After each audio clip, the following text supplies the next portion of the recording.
3 கட்டு கூட முழுசாக போட்டுட்டேன்.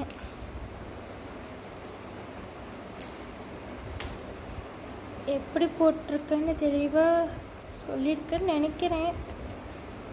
ஒருக்கா சொல்லிடுறேன். 3 கலர் எடுத்துக்கோங்க.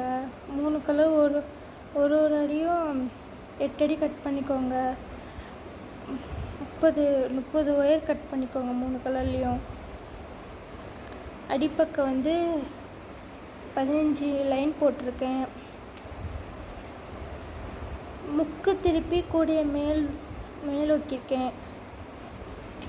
மேலே வந்து 27 அடி உயரத்துக்கு கூட போட்டிருக்கேன். மீதி இருந்த ஒயர்லாம் சொருகி விட்டேன். கைப்பிடி வந்து உள்ளே சொருகிறதுக்கு வந்து ஒரு 8 அடியில் 10 ஒயர் கட் பண்ணியிருக்கேன். வெளியே சொருகும் 8 அடியில் 4 ஒயர் கட் பண்ணியிருக்கேன். 2 கைப்பிடியும் போட்டு முடிச்சிட்டேன். இந்த பின்னு போட்டிருக்கேன். கூட முழுசாக முடிச்சிட்டேன்.